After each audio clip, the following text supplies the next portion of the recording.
Welcome back, everybody. I'm Debbie Cox-Bolton, CEO of the New Deal. I hope you were energized by the conversations at the breakout sessions, discussing lessons learned from the pandemic and where we go from here in education, healthcare, and small business. If you're just joining us, welcome. This morning, we spent time talking about the historic moment we find ourselves in. The country's facing so many urgent challenges at once: the pandemic, getting our economy back on track, addressing long-standing gaps in our social safety net, overcoming racial inequality, addressing climate change, and protecting democracy. We heard this morning from our three new New Deal leader honorary co-chairs, Senator Chris Coons, Congresswoman Marilyn Strickland, and Mayor Steve Benjamin, as well as Commerce Secretary Gina Raimondo, and New Deal leaders from across the country about what it will take to build back better, and in particular, the need for a strong partnership between federal, state, and local leaders to win the future. The New Deal, celebrating today our 10th anniversary, has been proud to support the state and local leaders on the front lines for a decade, but never more so than over the last 14 months when they, so many of you, have been governing heroically. To start things off this afternoon, we're going to hear from Congresswoman Susan DelBene, chair of the New Democrat Coalition, our close friends and partners in the U.S. House. Hi, I'm Congresswoman Susan DelBene, and I represent Washington's 1st Congressional District. And this Congress, I have the privilege of serving as the chair of the House New Democrat Coalition, which is made up of 95 forward-thinking members, making it the largest ideological caucus of House Democrats. The New Democrats, like New Deal leaders, are about finding pragmatic, innovative solutions to complicated issues. When it comes to the future of work, climate change, or combating the COVID-19 pandemic, New Deal and New Dem leaders have collaborated a lot already, and I look forward to continuing that for many years to come. We have many challenges ahead, but I'm confident that we will bring people together and deliver results for our country. Happy 10th anniversary, New Deal.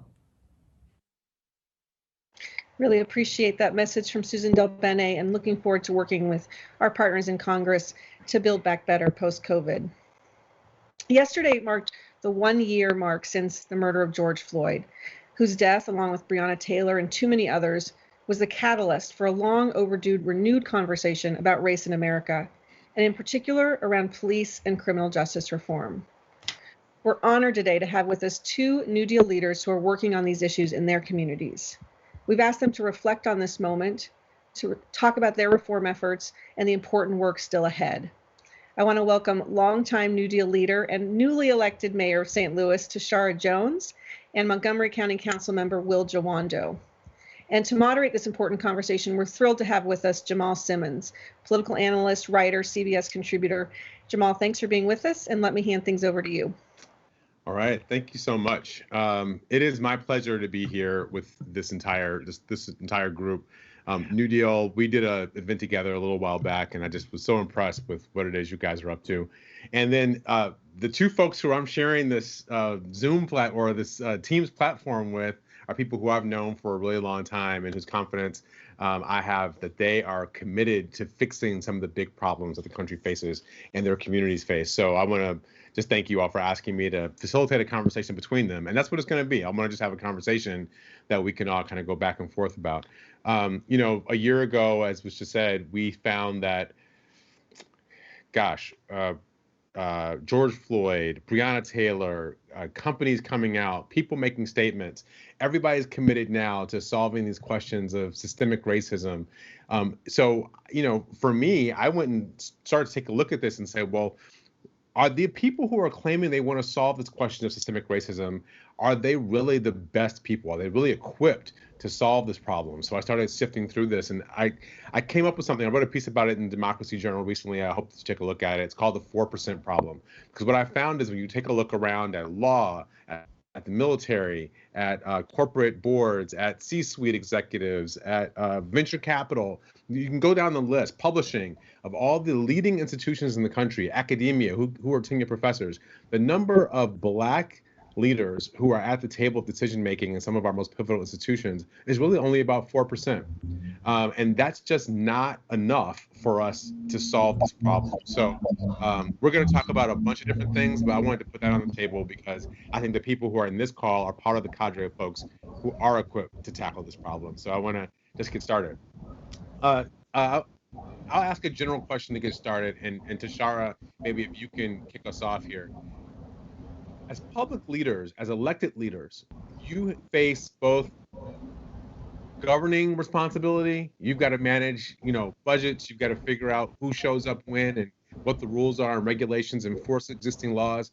But you've also got people who are outside stakeholders who are pushing you to make change and to do things a little differently. They didn't just send you there to do things the way they've always been done. How do you strike the line of those responsibilities, which can sometimes come into conflict with each other? Yes, absolutely. And it's good to see you, Jamal and Will. And thank you, Debbie, for allowing us to have this conversation.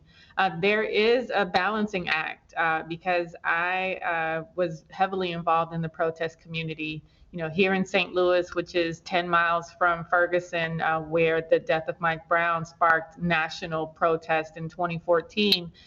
We have always had that sort of push and pull, but we have local activists on the ground who have seen that recently the best way to attack what has been, years and years of systemic racism through policies is to put people in these offices to do the work.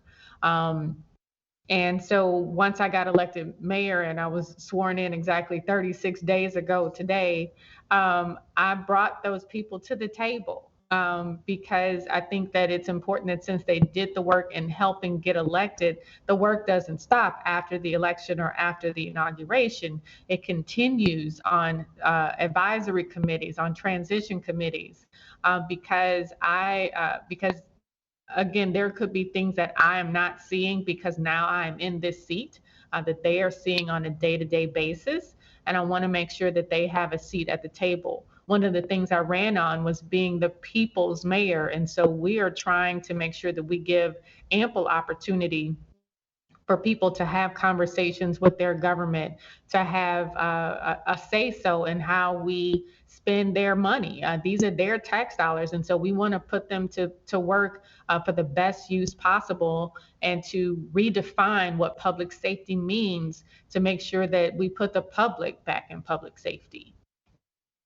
I'm going to follow up on that because I was reading, you say this a lot, right? This is part of your campaign. You want to put the public back in public safety. And so tell us a little bit more about what that means for you. So putting the public back in public safety means everything that keeps you safe in your home and in your neighborhood. At least that's the way I define it. And so we start by changing how we deploy our public safety resources and how are we deploying the right professional to the right call? How are we deploying public safety resources at the right time to make sure that there are officers present during the heightened times when crime happens in our neighborhoods to make sure that their presence is there without over-policing communities that have been marginalized and left behind for far too long. So I started by appointing a public safety director who believes in this and who has studied this for several years. He has a PhD in criminology from one of our local universities and is still an associate professor and does this work on a day-to-day basis. And so we have been working together to make sure that the resources that we do have are effectively deployed, and how are we also deploying different types of resources so we aren't deploying police for calls that other professionals could handle. Case in point, research done in our North Patrol District shows that up to 50% of calls can be answered by someone other than police.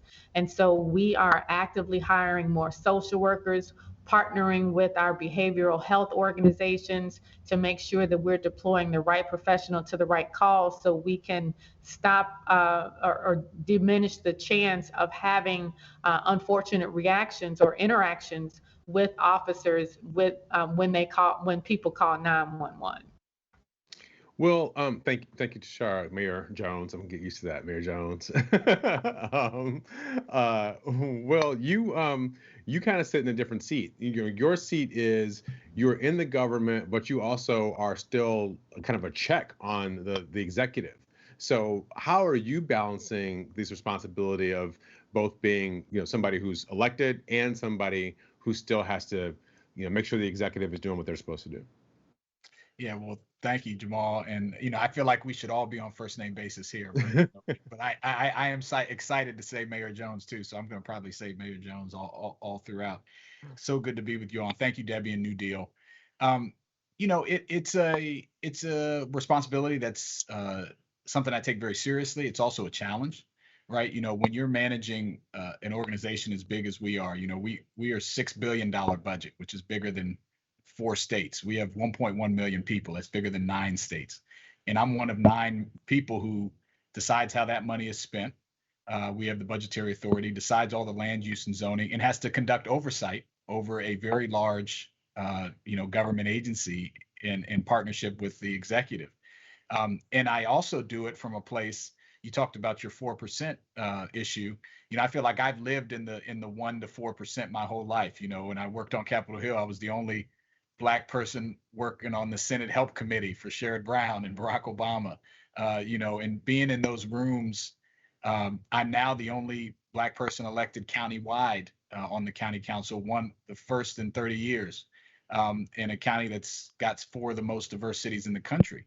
And so not only is it difficult to try to hold the system accountable, you also have to bring the unique perspective that happens when you have more people involved in the decision making. And so a lot of the things that Mayor Jones was talking about as far as public safety goes, look, we know the root of systemic racism. How are you going to solve it if you don't know what it is? And I think for too long we've had public officials, and we're still in that situation. It's okay. People have to understand, if you don't understand what it is and how it operates, and how it's not about just individual action, it's about how this system over time has come together to advantage some and disadvantage others through policy, law, and yes, of course, individual racism as well. But I think over time that has eroded and people don't really understand what it means. And so, when you say in my county, for example, that 50% of the people arrested last year were Black, when we represent 18% of the population. And 50% of our children arrested in schools are Black. They represent 20% of the population. 55% of the people who had force used against them in an interaction were Black. And when I ask the police chief or public safety officials, why is that the case? And your answer is, well, I don't know. You haven't done the work to understand the history of policing and how it's developed over time. And that's where we are right now. And so you're kind of managing both. You're managing this understanding gap, but also the urgent need to put in policies in place to protect life and to deliver true public safety, as Tishaura was saying. Yeah, Tishaura, Will reminds me of a point that I wanted to get to, which is you're managing these police officers, right? They have a dual function. I mean, 1, they're policing people, but 2, they're also protecting you, right? Like this can be a very, you guys have an intimate relationship, both of you do, with these police officers because, they're standing guard on public meetings. They're where you need to be. So, when you're talking to officers off camera, how are you reacting? Or how are they reacting to you about some of the pressure you're getting to change the way that they do business? Well, the best story that I can tell you is one day I was kicking off a campus on my campaign, and I saw a couple of people kind of waiting to leave, and I knew they were waiting to talk to me, and they walked up to me and said, "We're police officers, and we're volunteering on our day off to go help campaign for you because we believe in the things that you have been talking about on your campaign as far as our issues with public safety." And that told me a couple things, that our police officers are exhausted because they're called for everything and they're not equipped to handle everything. And so the things that we're proposing will help police do the work that they were trained to do. And that's, again, solving violent crime and protecting and serving our residents. And, obviously I hear it daily from my security detail. We have conversations sometimes about the things that I'm proposing. And a lot of the things that I'm proposing, I also talk to the chief of police, and he is totally on board. So when you have people on board from the top down and the bottom up, I think that gives me hope that things are going to work. And I caught hell for taking $4 million in from the police and trying to put it towards things that actually make people safe. And we've seen this all across the country, that we have to make sure that we are deploying our resources effectively and deploying resources that are actually keeping people safe. So within that 4 million, 1.5 went to affordable housing through our trust fund. Another million went to victim support services to try to make sure that we are supporting victims at the time of the incident, to try to tamp down some of the heat that could come later in retaliatory gunfire between gangs. And we also are spending money towards mental health and hiring up to 15 to 20 more social workers. And the things that I'm proposing are things that are working in other parts of the country. I didn't just pull this out of the air. Right. These are things that are working in other parts of the country. So we're looking forward to deploying them more robustly in our city. Well, you've been kind of making some hay recently around these questions, and one of the things I think you put on the docket, as the mayor was just talking about, was changing things, is you want to see police officers get more, I guess you call it community informed police training. So you want there to be more social justice training for police officers. How are they reacting to these proposals to get them kind of something I would imagine many police officers may think it's a little softer than the usual training that they're used to being mandated. This proposal, and it's important. I was elected in 2018, and my first bill I introduced on January 15th, 2019, with Martin Luther King's birthday, just weeks after I was sworn in, was the Law Enforcement Trust and Transparency Act, which required independent investigations anytime a police officer kills a resident. We had an unarmed Black man, Robert White, who was killed in his neighborhood doing a walk he had done hundreds of times because the officer said he had a ripped jacket, pursued him, and it ended up being him being shot 7 times. And that is now law. It's law in the state of Maryland. They just adopted it statewide. Our attorney general will now investigate all police-involved deaths. I say that because my most recent police bill related to criminal justice was this Community-Formed Police Training Act. And this one, I'm catching it from both sides, as Tishaura would say.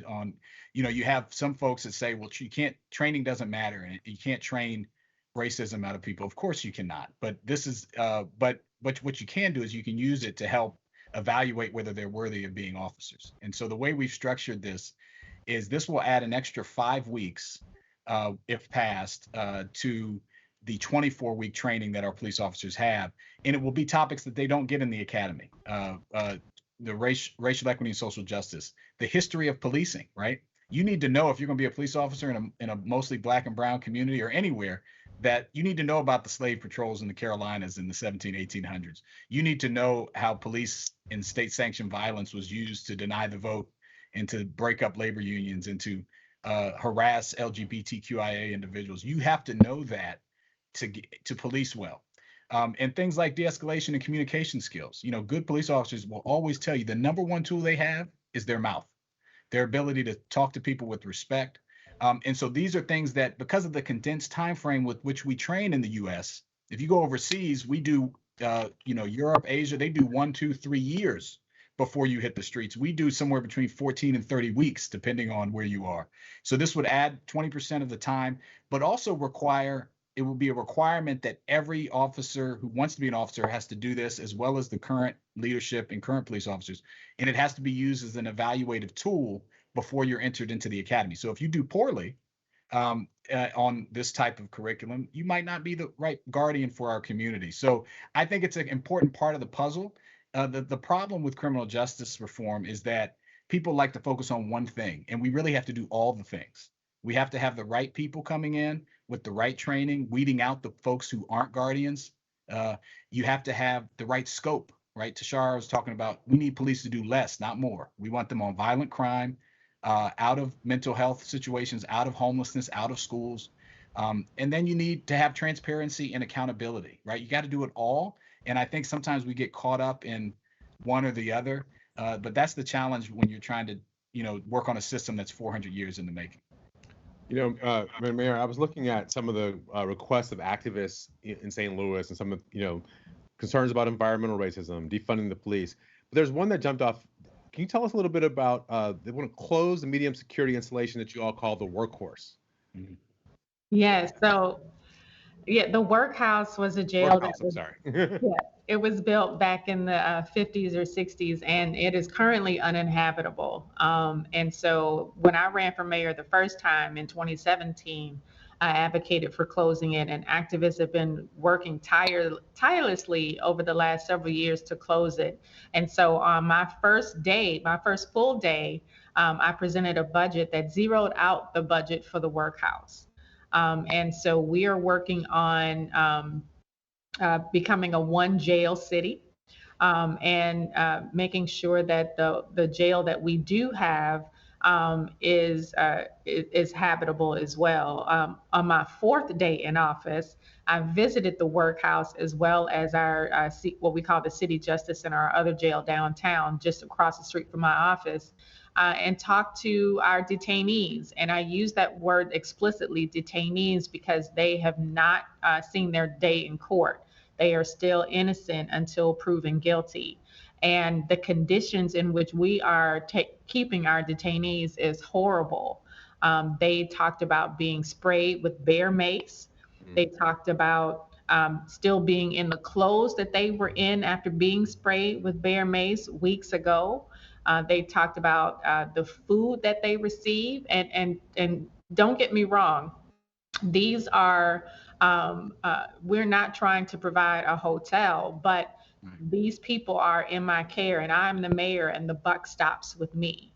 And so I, as the daughter of someone who was formerly incarcerated, believe that all detainees or people in our care deserve to be treated with dignity and respect. And so we are going to do the hard work of closing the workhouse, hopefully within my first 100 days, and also making sure that our existing facility is up to par. One of the other things that happen with our other facility is that the locks don't work. It's not much of a jail if the locks don't work. So we're fixing the locks. And we're making the necessary upgrades to make sure that they have fresh food, which, sounds like real simple things, but also making sure that they have activities, and that there's some sort of rehabilitative activities for them while they're in our care. And then also with the money that we used to close, we took out of the workhouse's budget, 1.3 million will go towards services or reentry services as they reenter society, making sure that we're helping them with finding a job and getting reacclimated back to society, because some of them have been awaiting trial for up to 7 to 9 years. And so we also have to work with our local court system and our federal court system to see how we can push people, get them moving through the system. We realize that with COVID, a lot of jury trials stopped, but as we are now returning to more trials, we're able to move more people through the system, see who can be released on their own recognizance, and make sure that we keep in touch with them and make sure they come back for their trial dates. There are a whole host of things that we could be doing to, again, take care of the people that are in our care while they're awaiting trial. In DC, DC is a peculiar place because obviously it's not a state. But one of the things that happened, not yet.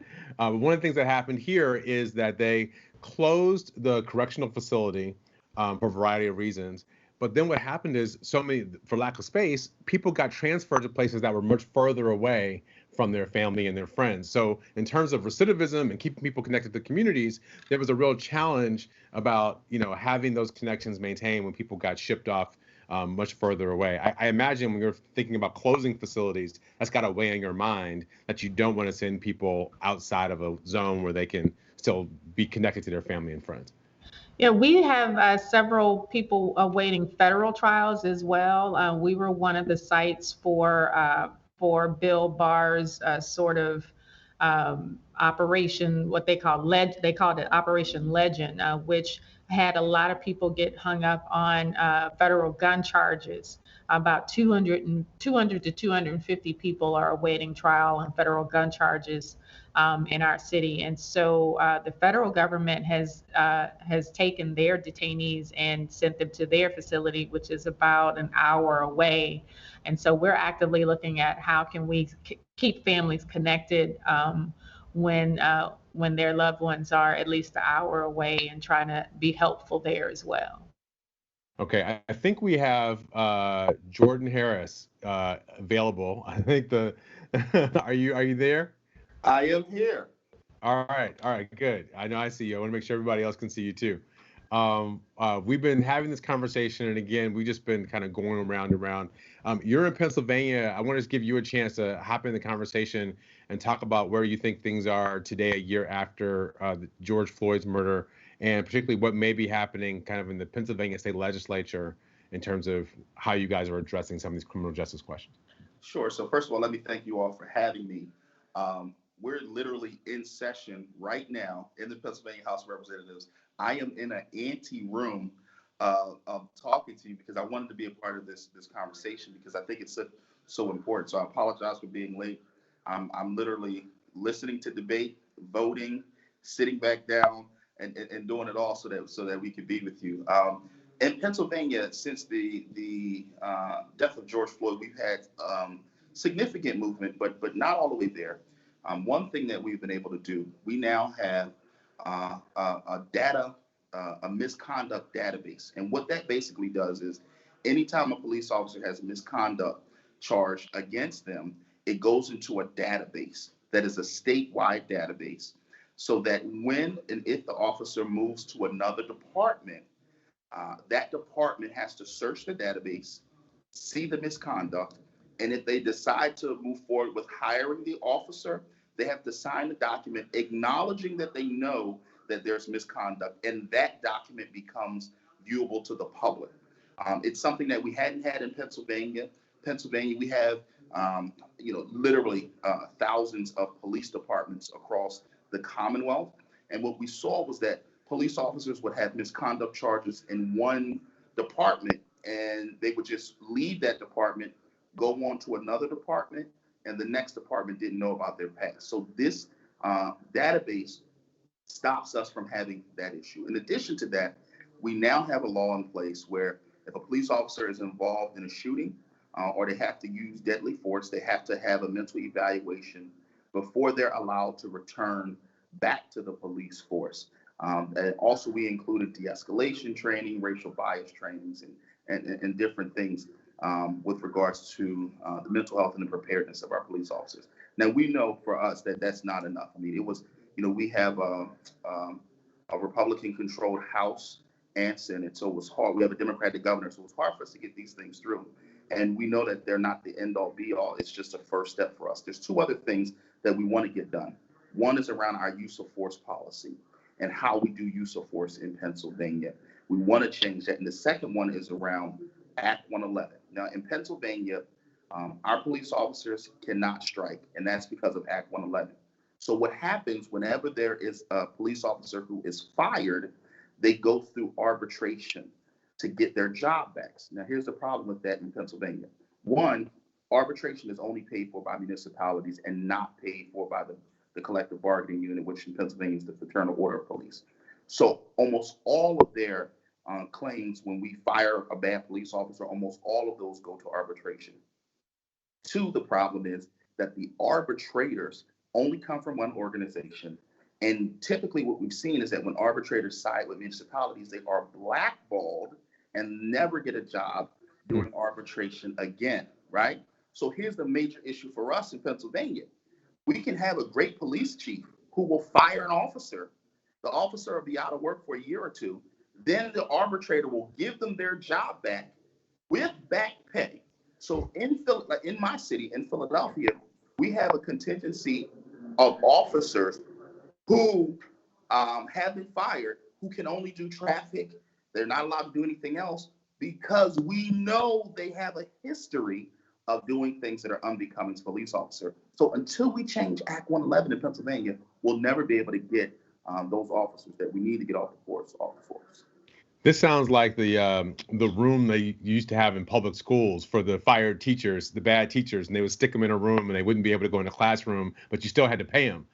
And so you were rubber room. They called them rubber rooms. Exactly. That is exactly what it is. It's exactly what we're dealing with. So those are two. Like we've made progress, but there's so much more work that needs to be done in the Commonwealth of Pennsylvania for us to feel like we've moved forward and that we can really begin to rebuild relationships between police and community.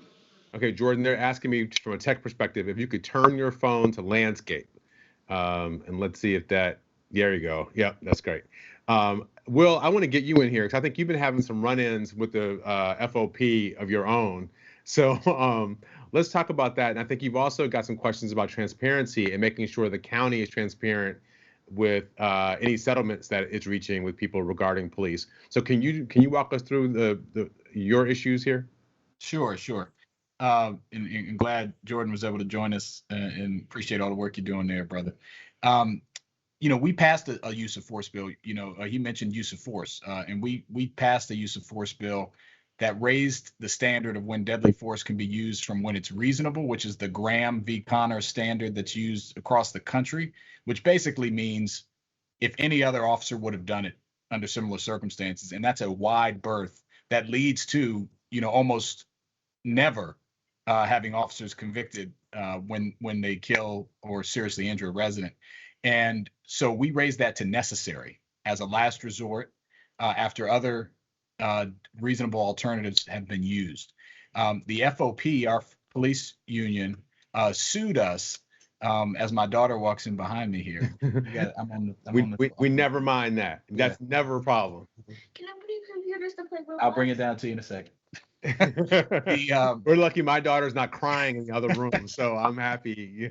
It's not a call if that doesn't happen. Right. It's not a Zoom or a Teams. But they sued us on Friday. You talk about where we are a year from now. We passed a bill that raised the standard, banned chokeholds, banned shooting at moving vehicles, banned striking restrained individuals, some really basic baseline things that killed George Floyd and so many others. We limited no-knock warrants. And the FOP on Friday, to celebrate 1 year anniversary, they sued us saying that it puts the health and safety of officers at risk because they're not going to know when they can use force or not. And so that's what we're dealing with the pushback.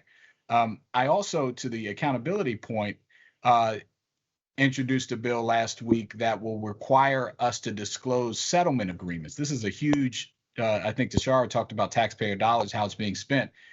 We had this national case of a 5-year-old boy being handcuffed, little black boy handcuffed and screamed at last year, and it became international news. We didn't find out about it until the family filed suit a year after it happened. Our superintendent didn't know about it. We didn't know about it. And now, that litigation is proceeding, and it will probably end in a settlement. And our public and the council and the government has very little transparency around how much money are we paying out and how that's coming out of the taxpayer dollars. I think if people knew that, they would be more inclined to want to see serious change, because we've had several cases. So that's another just part of the transparency story. And Tishaura, I think mental health has come up here. I was talking to Ralph Godbee last summer, who was the former police chief from Detroit. And he said to me something I thought was very interesting. He said when he was in the police training academy, he had to undergo a mental health screen. He didn't undergo another mental health screening for 27 years as a police officer. And not until he left the police force did he go through one, and he found out he had low-grade depression and PTSD. And of course he had PTSD, right? He's in a high-pressure job for a very long time.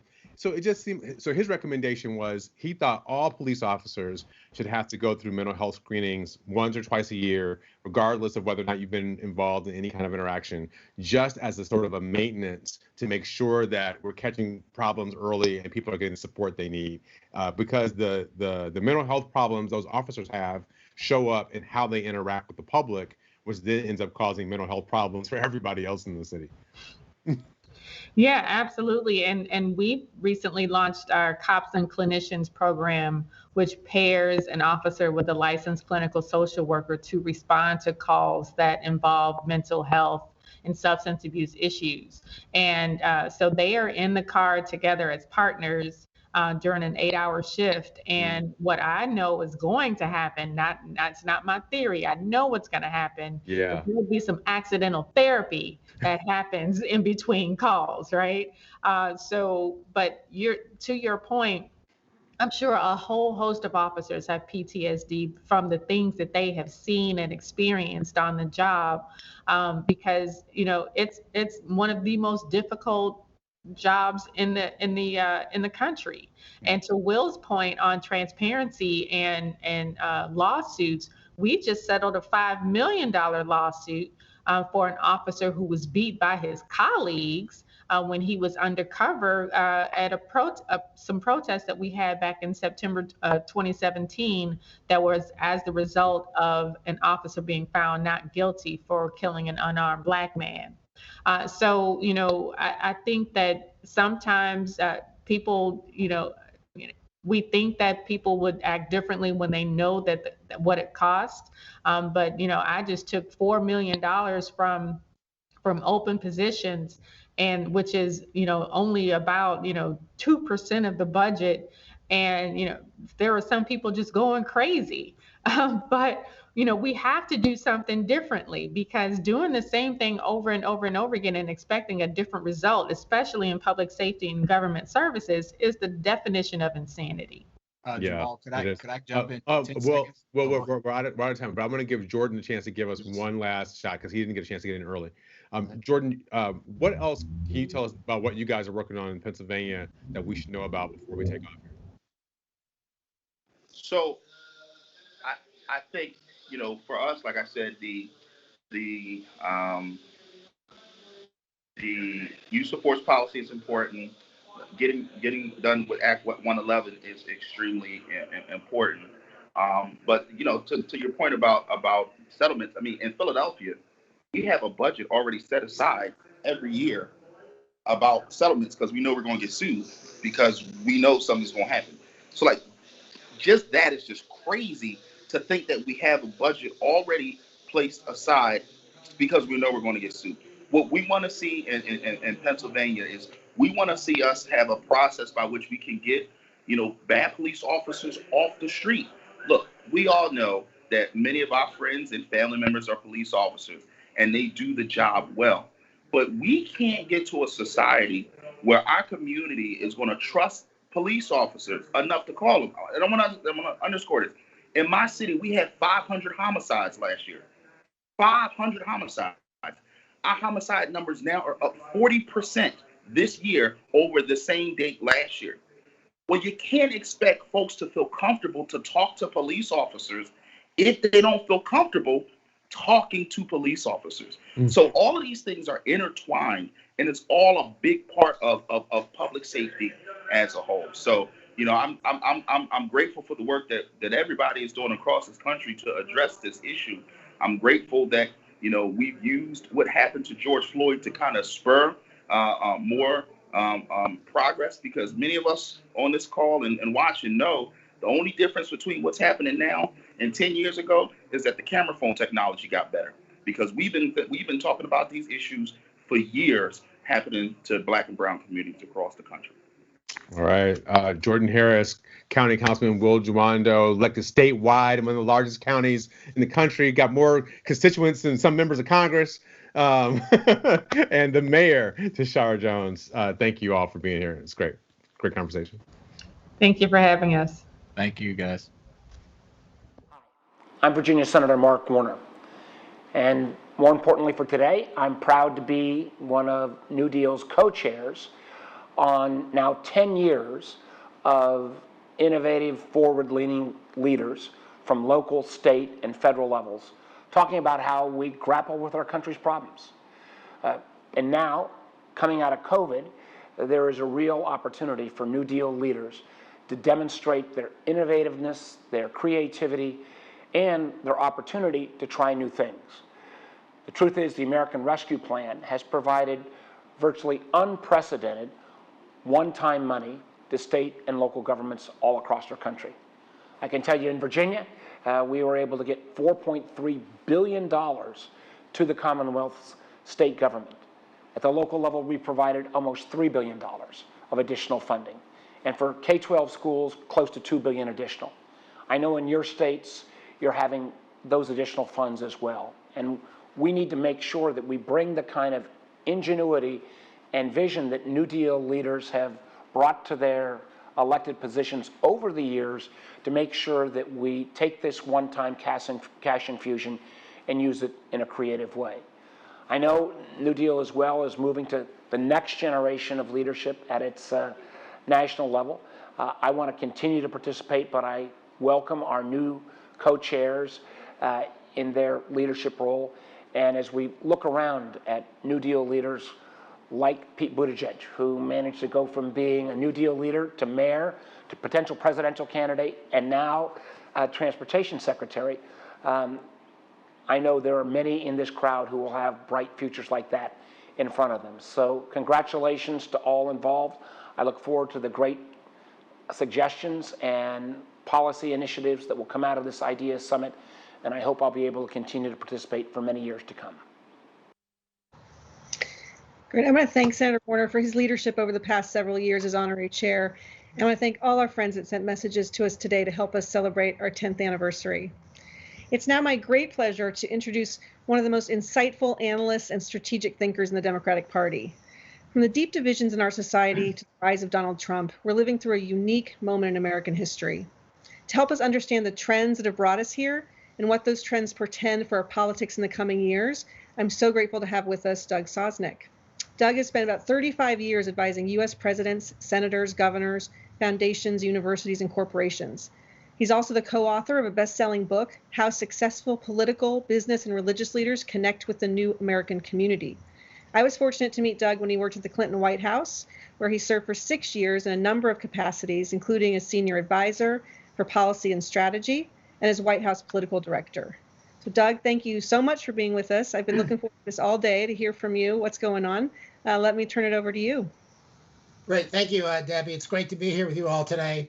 I'm going to, in my time, what I describe, I'm going to try to explain the unexplainable, which is what's going on in American politics. And most importantly, of course, what does it mean for all of us going forward? And my clue or hint that I'll give you is that if you look at a single election or a single moment in time, that snapshot is you're missing the picture of what's really going on. So I'm going to try to get us to take a step back as we live in the middle of an historic period.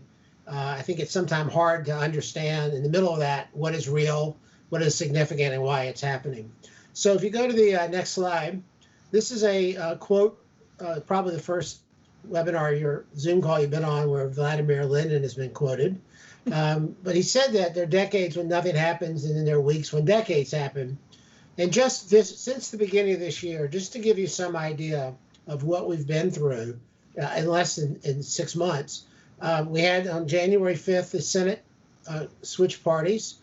We had insurrection on the Capitol on January 6th. We had an impeachment of the president in the House on January 13th. We changed presidents on January 20th. On March 13th, we passed a $1.9 trillion COVID relief bill. And since the beginning of this year, over 250,000 Americans have died from COVID. And as of this week, we now have over 50% of the country, adults in this country, are fully vaccinated. So that's all happened just since the beginning of this year.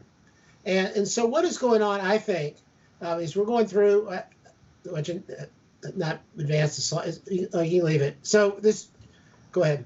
So coincidentally, if you can go to the next slide, I was driving home the other day in Washington, and someone had a yard sign that said, "What a year this week has been," which is, I guess, an updated version of the Lenin quote. And so my explanation of what's going on is we're going through the biggest period of change in our country since the late 1800s, and we moved from an agrarian society to an industrial society. And during this period of change, it coincides with what has now been a 50-year decline of the middle class in this country. And the decline of the middle class, which began in the early 1970s, was a confluence of events, starting with a term you may or may not have heard called shareholder capitalism, which was a belief that took root in the 70s and took full bloom in the 80s when Reagan became president, that the single most important stakeholder in capitalism is the shareholder. That's more important than anything else. And in addition to this shareholder capitalism, you've seen a huge impact of technology on jobs and globalization on jobs.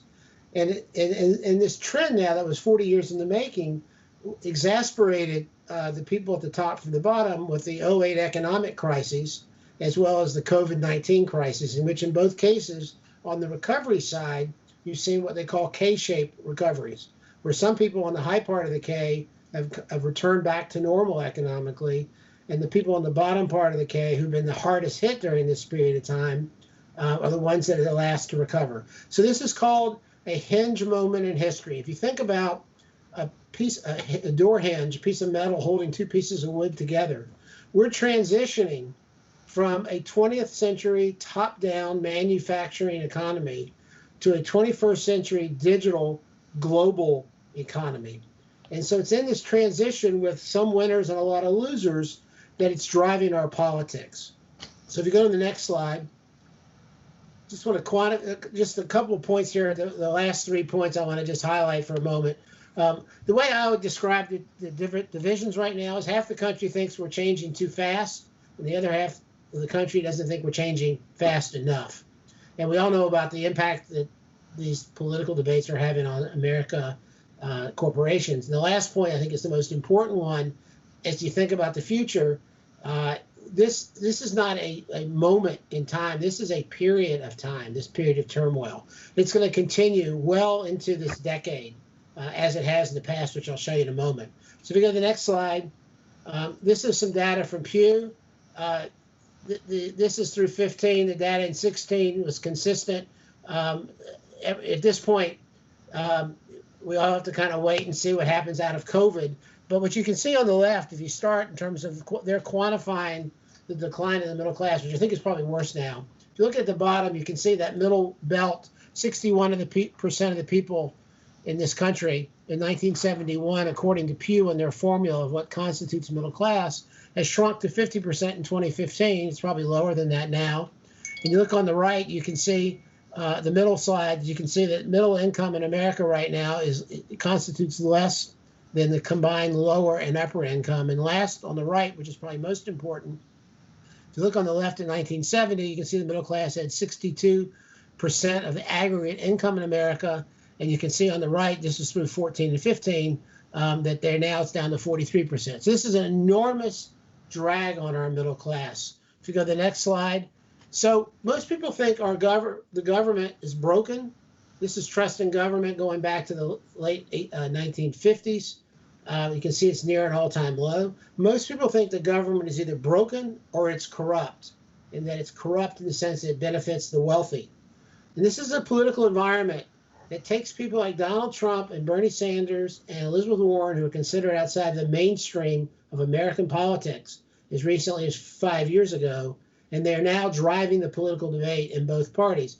It's due to this lack of trust in government, and I'm reticent to put other slides up now because of COVID. Things have changed, but you've seen trust in all institutions in America decline precipitously during this period of middle class decline. If you go to the next slide, exasperating on the half of the people in this country thinks that the country's changing too fast is the change of U.S. population.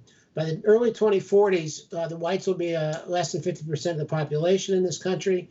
This is the population trends going back over 100 years. And this started, if you look in the dip, there was a dip in the late 50s and the mid 60s where the law was changed on immigration in 1965, which eliminated the country quotas of people coming in. So as you can see, prior to the 1965 trough, most people came from Northern Europe. So people said, driven by Republicans that Johnson agreed to, why do we have country quotas? These are our people. Let's lift the quotas and bring more people in. So you can see two things that happen on the right.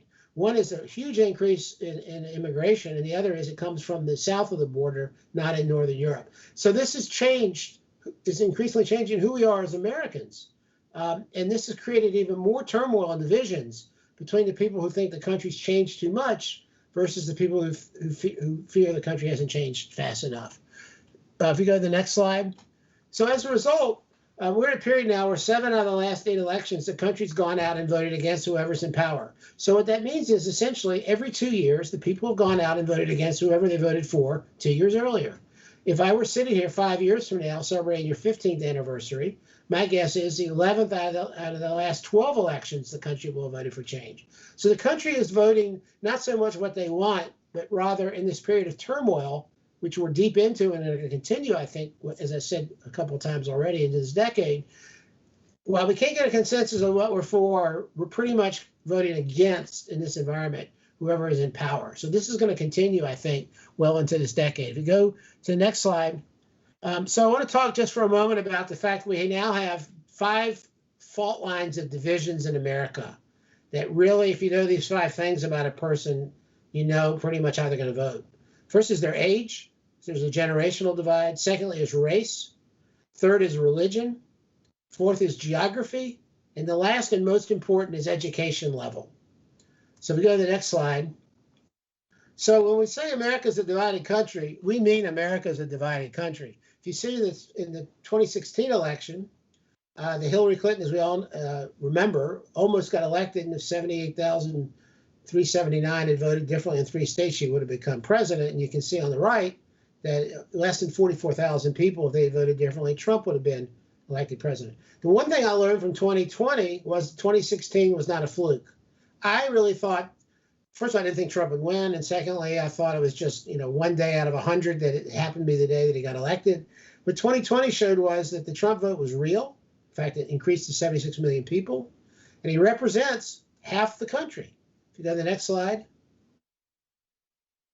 So that's reflected, as we know, in the divisions in the Senate, 50-50 right now with a very narrow margin in the House, the narrowest margin in the last 20 years. So when we talk about divisions, we really, these are really deep divisions. You go to the next slide. So this is probably the most important map to understand American politics. This is the 2020 map of vote by county. The 2016 map, vote by county, which was almost identical to this map, was Donald Trump's favorite map. This map he framed, the 2016 version of it, he framed and put it in the dining room outside the Oval Office and would take people when they visited him. He would show them this map and say, you see, I won in a landslide. Look at all that red. And so what this map shows you, first of all, is 84% of the land mass in America, 84% voted for Donald Trump. And in an election in which Biden won by 7 million popular votes, he only carried 16% of the counties. But the counties that he carried represented over 70% of the GDP in America. So what's going on in these counties? Well, first of all, the denser an area, the more likely they are to vote Democratic. But if you look at this map, particularly the industrial Midwest and what we used to call the border states, the 20th century manufacturing economy was built on steel, auto, coal, and those are the areas that have been hit hardest by a change in this 21st century digital global economy in which people with educations are the winners and people without education are the losers. So the red areas have been the areas that have been hit the hardest in the decline of the middle class. They've been hit the hardest in technology, taking jobs. They've been hitting hardest on globalization, where jobs left America for China and other places. And these are areas, these red areas are disproportionately older voters, higher percentage of white voters, and a higher percentage of voters without a college education.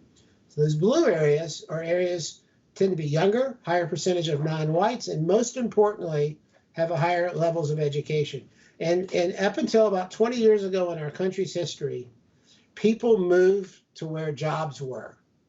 Now companies are moving to areas that have the kind of people they want to hire. So the relationship between employer and employee is completely turned on its side, and that is skewing this map. If you go to the next slide, these are trends that were happening long before Trump became president. He accelerated the completion of these trends, making Republicans a working class party.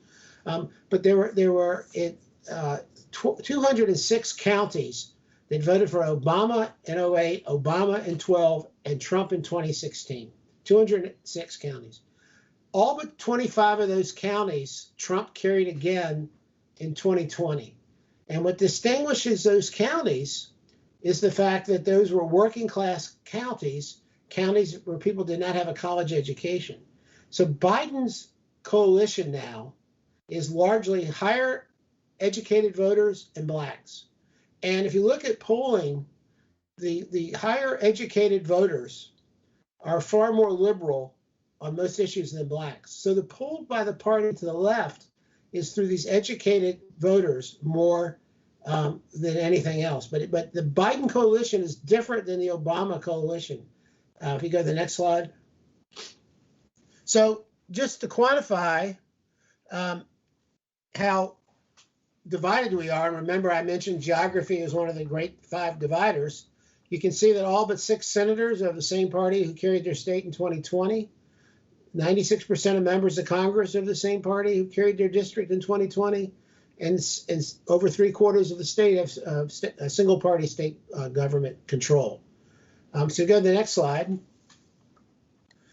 So this shows you the control, 38 states. You can see there's a lot of red there. So I think in closing, you probably are thinking a lot or hearing a lot or talking about a lot the fact that where the parties are politically is not where the country is politically. Why is that? You heard about gun control. 70% opposed to this, 70% opposed to that. Why do we not have gun control change? Why there's so many more moderate people in the country than what you're seeing in our politics? The answer is there are structural and political forces that skew electorally how America votes. And the first is the structural is this geography of people living together based on a shared political point of view.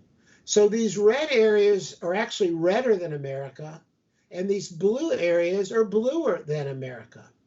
And in these communities, these members of Congress and state local elected officials, which gets to my second point, the current political incentives in our country are for Democrats to go to the left because they're worried about losing a primary, and for Republicans to go to the right because they're worried about losing a primary.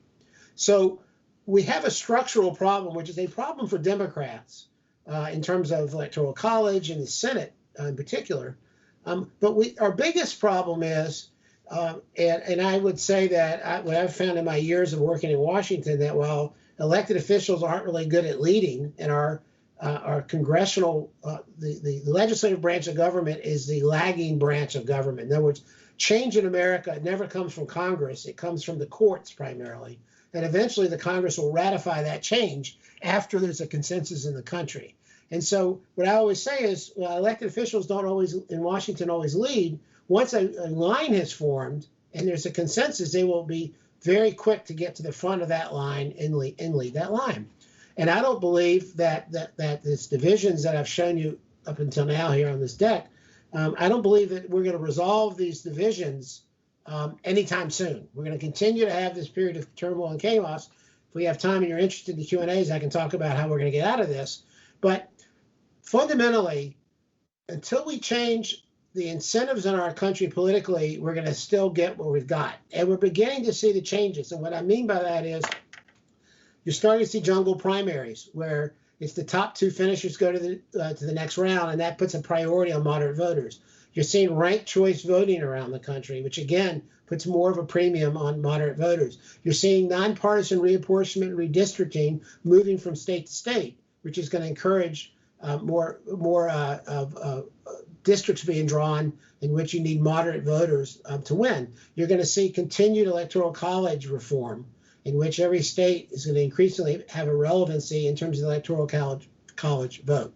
So a combination of changing the incentives to reward behavior towards the moderates in conjunction with, at some point, the country being so fed up with their elected officials from the Democrats and the Republicans that they're going to start punishing this kind of behavior. But I don't believe that these structural impediments and the current incentives that we see every day, I don't believe that's going to change in the immediate short term. And so I think these trends, which I've tried to lay out to you, I think they're going to continue well into this decade. So with that, I'd be happy to take any questions, Debbie.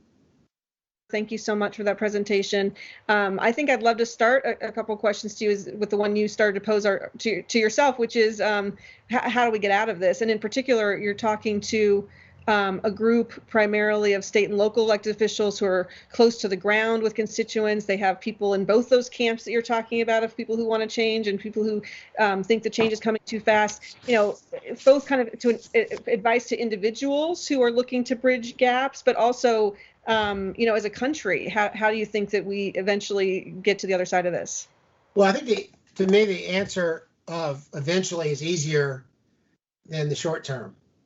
So the reason that I'm actually quite optimistic for where our country's headed, although I'm not sure I'm young enough to be able to see it all on the other side, is that on that half the country thinks we're going too fast and half the country thinks we're going too slow in making change. The half that thinks we're not that we're changing too fast, that are overwhelmingly Republicans, they're going to age out of the voting process, which is a polite way of saying they're going to die. And the millennials, who are now the largest population in America and are also the largest voting bloc, they are increasingly going to become not only dominant politically, but are going to be poised fairly soon to take over the political leadership in our country. And there's a pretty broad consensus amongst them about, you know, changing how we're going. But let me be clear. There is no broad affirmation by anybody, particularly millennials, towards either political party. The Democrats are doing really well there with those voters, in large part because they're not Republicans. But if you look at the polling data and the fave, unfave, and all that, for millennials, and there are obviously differences between older millennials who are now around 40 and younger millennials who are 12 years or so younger in terms of their life experiences and how they got to where they got.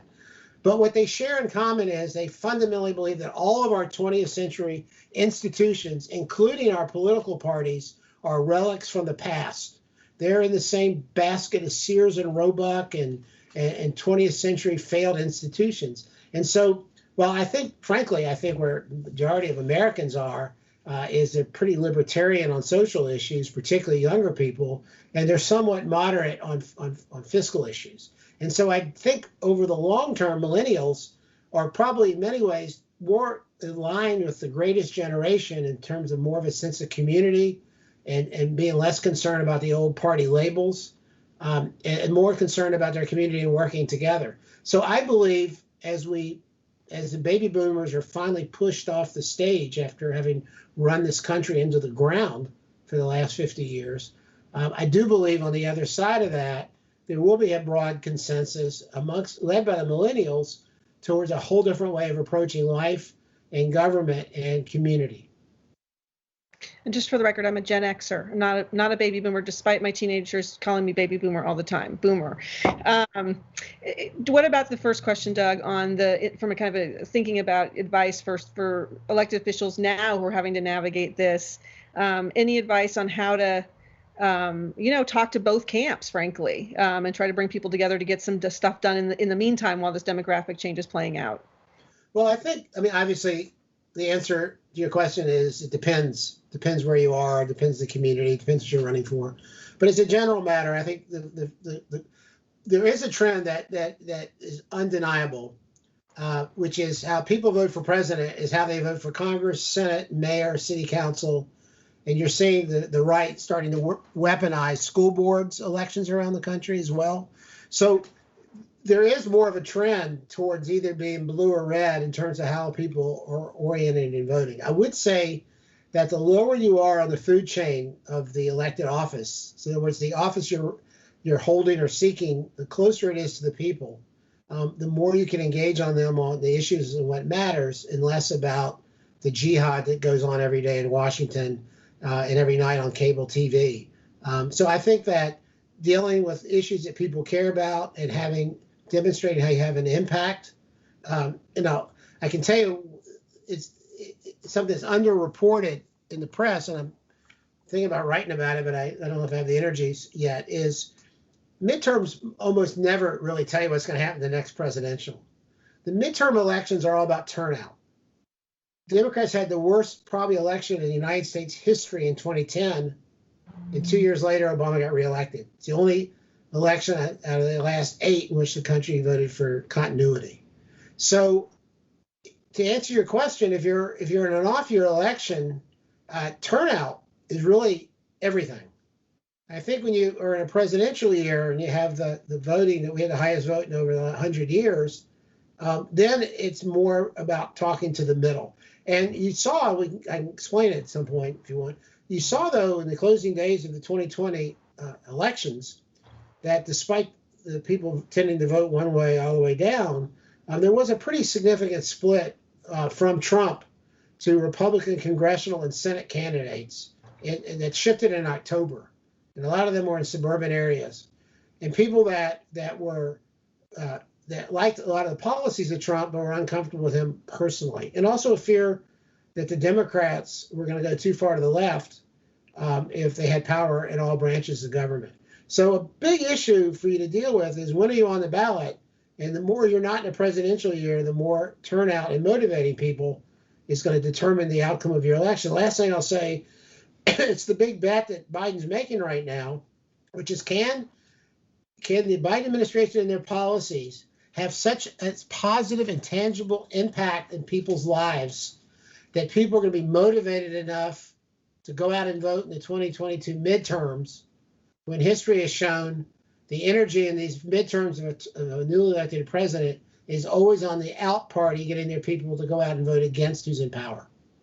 Yeah, that leads me to another follow-up question, Doug, about kind of the moment in time we find ourselves in this historic moment I'm wondering if it's changes history at all, just coming through COVID, right? And whether this pandemic and what we've all lived through collectively is going to have any impact on our feelings about things, whether it's what government can do to help us, or any other kind of trends that COVID may have shifted. Well, I think there's a tremendous debate about the role of government now. And the slide I showed you earlier shows you how alienated people are towards the government, because as I mentioned earlier, they think that either government is broken or it's out to screw everybody except the rich and powerful. We had in this country until the mid-'60s a broad consensus of America supporting an active federal government. And that was in large part that the government was geared towards the middle class. What happened in the mid-'60s and on was you began one thing happening, which was you started having middle class putting money in the government, and it was going to people in the underclass and not to them. And there was a racial undertone to a lot of that. That led to eventually Ronald Reagan's early 1980s, starting in 78 with Prop 13 in California, which is really when Reagan got elected president, in which the consensus was that government is screwed up. We need a smaller government. We need a less active government. Biden is now 50 years later testing the proposition of whether people will support a more active government, a government that's more aggressive on raising revenue and putting money out to people. Trumpism is not an ideology. Trumpism is about fealty to the man. So unlike, I tell people I'm so old, I remember when Republicans were fiscally conservative. So there is not with the Republican Party right now an orthodoxy about smaller government, about deficits, about taxes. And so Biden is now testing the proposition of whether people can, again, like they did in our country's history prior to the early to mid-1960s, have faith in government and support a more active and aggressive government. And that's in many ways what the Biden presidency is going to be about. I think just quickly on your question about COVID, I think that it will have it's already had and obviously I think will continue to have a profound effect on people's lives in this country as we crawl out of it. If for no other reason, people have begun rethinking a lot of things about their life and what's important to them. It has clearly bent the curve that's happened in the last 20 years of people moving to urban areas and cities. And I think America is going to take advantage of the fact that we're so large, and we're going to start filling in these smaller and mid-sized cities. So I think that I think that this is one of those unicorn events that will have a profound impact on our country going forward in many ways, which we can't even envision at this point. While at the same time, of course, we are going to go back to normal, a lot of things that we've done in the past. But I think this is it's going to change a lot about us as a society and in the world. Yeah, absolutely. Maybe my last question, Doug. Can you marry the ideas that you've been talking about with what we're finding on the democracy front? And so, are some of the efforts we're seeing to undermine democracy, to limit the people who can vote, are these connected ideas of seeing demographic change, seeing where the country's headed, and trying to think about how to change the rules of the game as we go forward, or what do you make of where we are with attacks on democracy right now? Yeah, so I'll talk about democracy at home and then abroad real fast. So at home, the Republicans have, privately will be quite open about it. Publicly, they're not. They have, since the middle part of the first decade of the century, understood that they're not quite like, the typewriter salesman in 1981 going up against a computer salesman, but they understand that the demographics of this country don't favor them. And so they understand that as part of what's central to their political strategy is to try to restrict voting, because they believe that the people who are most likely to vote, if they're not restricted, the occasional voters are going to vote against them. So they've had a conscious strategy since the middle part of the first decade to make it difficult for people to vote. Things like, if you're a convicted felon, you can't vote. So they changed the law in Florida. So then they said, well, if you're a convicted felon and now you can vote, we're going to make it so you can't vote unless you've paid off all your debts. So that's just one small example. The boxes, absentee voting, they believe that the easier and more accessible voting is, the worse it is for them politically. So they're being much more aggressive now and weaponizing every lever of power now than they have been in the past. But I think it's most important for you to understand this is part and parcel of a strategy, be it more subtle, that they've been employing for at least 15 years. The last thing I'll say, we are now getting divided in the world between democracies and authoritarian regimes. And never before, in my lifetime at least, have I seen the fact that there are now two sides. And we can go through all kinds of lists about why we're happy we're not in an authoritarian regime in this country, which is at the core of who we are in our democracy. Authoritarian regimes in the short term have advantages over democracies. They can do things unilaterally. China does whatever they do. They don't do polling to see how it's going. They don't worry about, getting unreelected. So the meta divisions in the world now are becoming between people who believe in democracies and people who basically are supporting strongmen. And so in this environment, you've seen a lot of things in the world that have bled into America. You're seeing that happen in our domestic politics as well. But this has been a long-term strategy of the Republican Party that has been much more accelerated and much more open since Trump took office. Yeah. Well, Doug, I can't thank you again enough for being here. You've given us a lot to think about today, which I knew you would.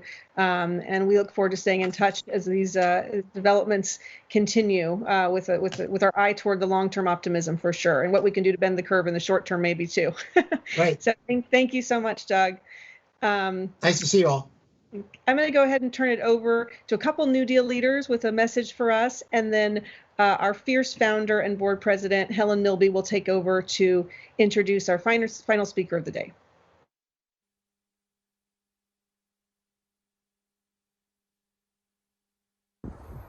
I am Tobias Reed, Oregon State Treasurer. The New Deal has opened the world to me in many ways.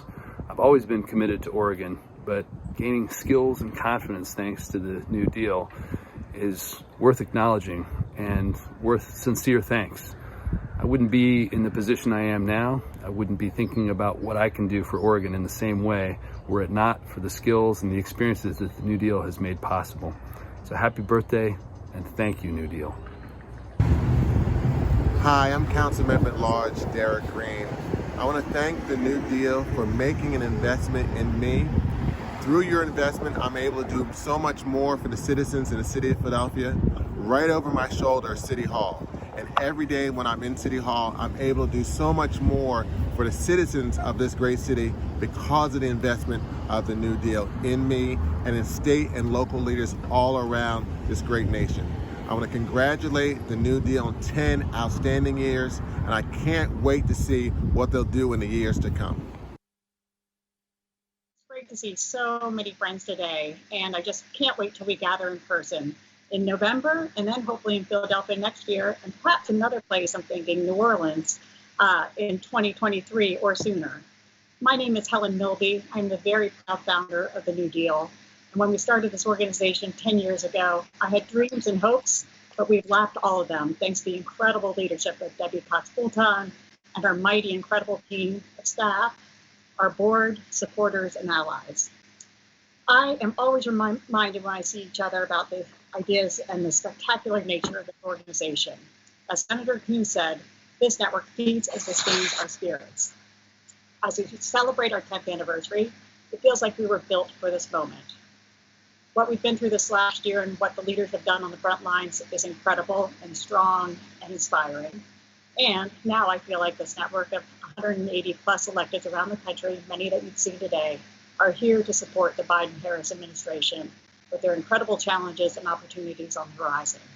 We will all build back better. Speaking of, I'm so honored to welcome Congressman Cedric Richmond. He is the Senior Advisor to the President and Director of the White House Office of Public Engagement. He was in Congress representing Louisiana's 2nd District from 2011 to 2021. And again, think New Orleans. That's where we're going to go back one day and visit him there in his old stomping grounds. I've known the congressman for years. I've been a fan as he chaired the Congressional Black Caucus. He was a true leader in the New Democrat Coalition, and we all owe him a huge amount of thanks for all he did as the national chairman of the campaign. Thank you for winning. I'm going to turn it over to him, but just thanks to everyone for joining us, and can't wait to see you in person in November. Well, let me just start by saying good afternoon, New Deal, and thank you for having me close out the Idea Summit today. And thank you to Helen, my dear friend, for the kind introduction, and thank you for your vision and your leadership. And so to the New Deal and its supporters, we're thankful to the administration for the work that you all have done around economic growth, and to be sure that this nation builds back better from the pandemic than it was before the pandemic, and helping us push ourselves and push the country to a better place. I'll just take a moment to thank the New Deal for the reflection that you all have done around the anniversary of George Floyd's death and the impact it's had on not only the nation, but on the world. And yesterday I had the opportunity to spend some time with George Floyd's brothers, his daughter Gianna, and other family members, and it was very meaningful. And the president is sincere about his commitment to passing meaningful legislation to address policing. And yesterday was just a real reminder of what it's all about, that there are real lives at stake, and that we really don't have time, and delay is our enemy.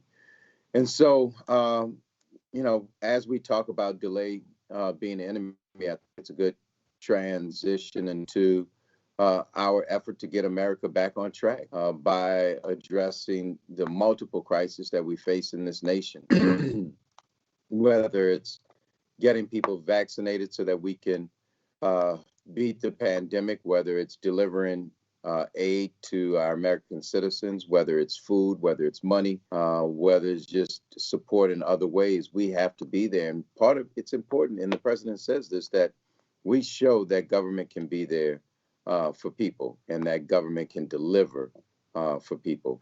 And so since taking office, we think that the nation is healthier. We think it's safer. We think it's more prosperous. We think it's more fair, and we think it's more competitive and more adept and ready to compete in the future. And so when you think about, and we think about where we are and where we want to go, it's simple.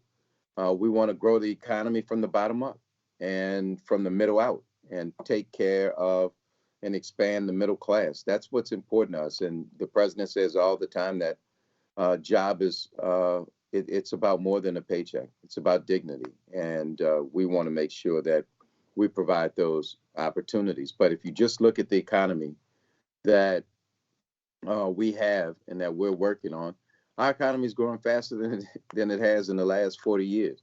We're creating about 500,000 jobs a month, up from 60,000 the month before we took office.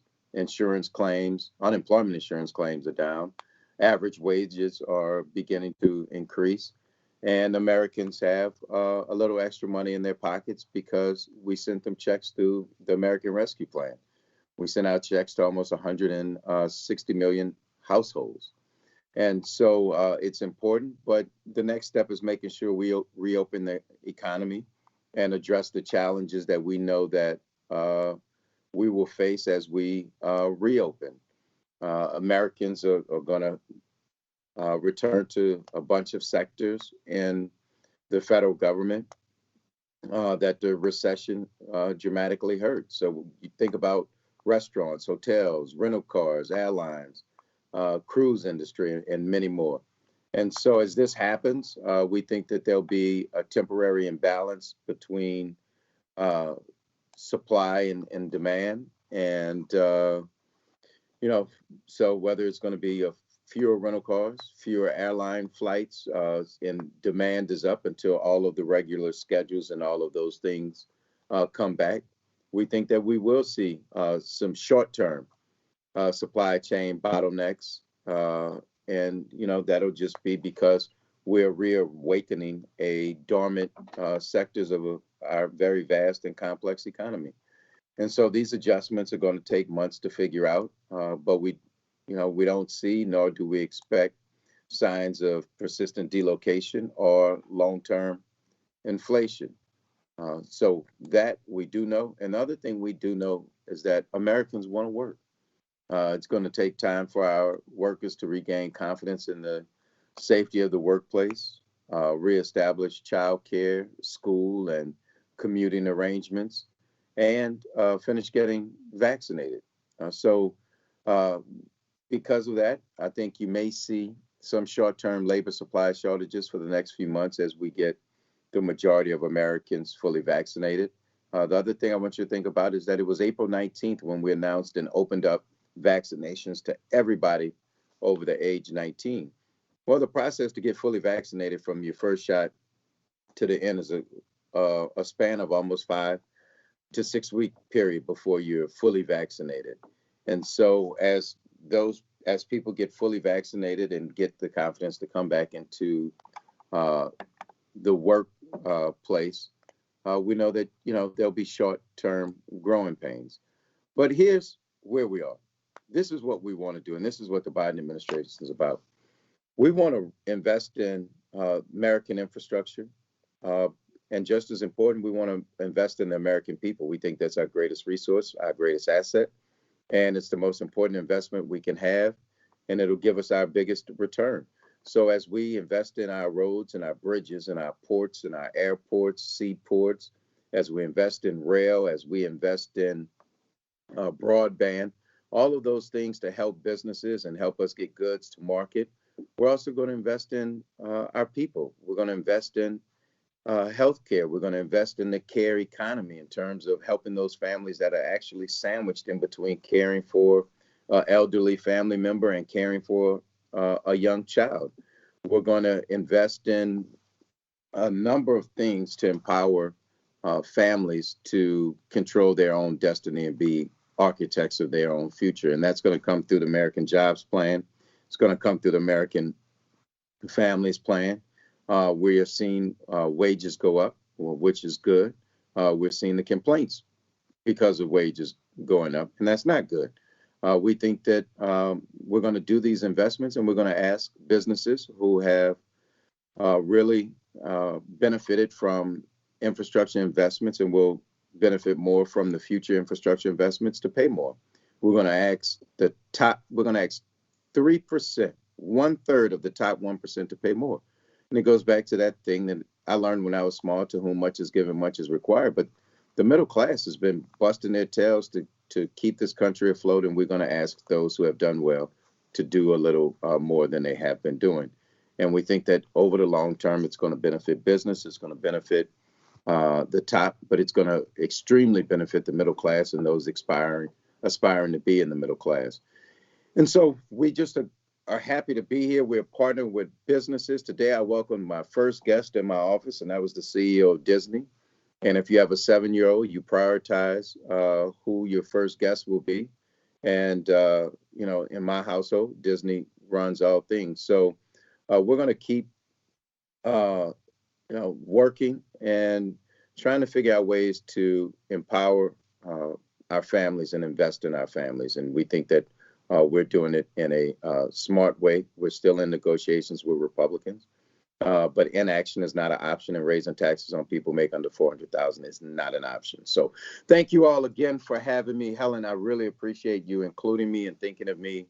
Thanks to NewDEAL for all the work you do. And then I'll turn it over to your CEO, Debbie Cox Bolton, to close the event out. So thank you all.